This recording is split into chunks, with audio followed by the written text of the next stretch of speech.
I definitely feel that my spiritual practice went way deeper in these last 2 months because there was so much excess energy, tension, stress, fear for my family's safety. Right.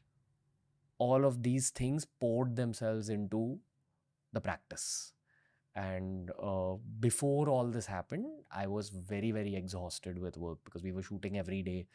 I remember calling you countless times and like, I don't have energy for you. I got all the energy in the world, and uh, the deities did what they had to do. In the final equation, yes.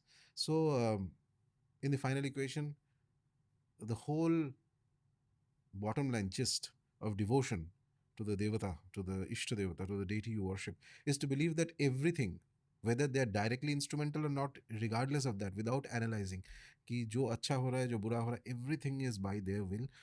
If you have faith on them, they can change day to night. They do it because sometimes they do it not in the sense that they actually do anything. It's because it's an attitude of an upasaka. You look at all things that happen in your life, whatever, good or bad, and put it at the feet of Bhairava. Let him guide you, let him guide the Upasaka, let him take that person upwards, make him stronger.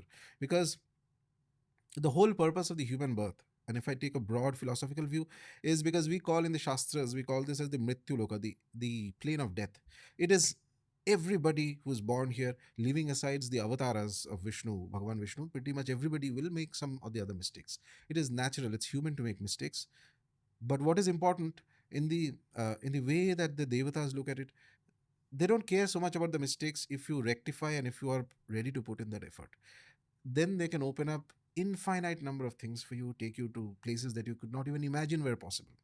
Uh, I remember from my own life, years ago, maybe 2000, that was 2012, 13, I passed through a phase of crisis for some period of time. Some My sadhana, uh, just I had come back from Kamakhya. In 1 year I had gone to Kamakhya at least I think 7, 8 times, something like that.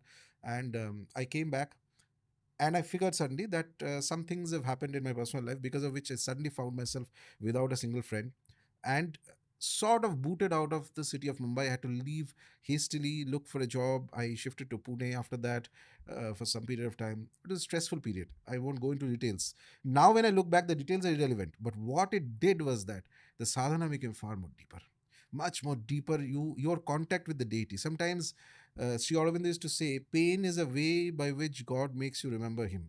Okay, because in happiness nobody remembers. It's all going smooth. It's only when the date is. In fact, look at it this way: if the Ishtadevata is giving you pain, that means he or she wants you to go higher. If he doesn't want you to go higher, he'll give you a lot of riches and all that. Stay happy where you are, and next life you come down. Okay, the cycle goes on. It's not an end. The important thing is have a conscious cognition of what was a mistake and how do I get out of that mistake. This whole sense that my sadhana will become deeper, this is the right attitude, and not just for you, me, anybody. We will make mistakes. When time comes, you go back first and foremost. Above all else, you go back to the deity. Above all else, he or she will sit, everything becomes okay. He or she sometimes needs to teach a lesson, and when the lesson has to be taught, it will be taught in the right manner, but without going into details of it. It is not about a specific incident. This is the pattern of life, human life. There is no being in the whole world who has not suffered. It's impossible not to suffer. You are born, you will suffer. There is no doubt about that. I mean, in the Ramayana, we find that Lord Rama, who's like an avatar of Vishnu, when he's in I'm talking about the Valmiki Ramayana, when he's searching for Ma Sita, there is a particular phase where he's feeling that stress because she's not there. So even he can feel stress. So what about us? Everybody will feel stress. You are born, you will feel stress.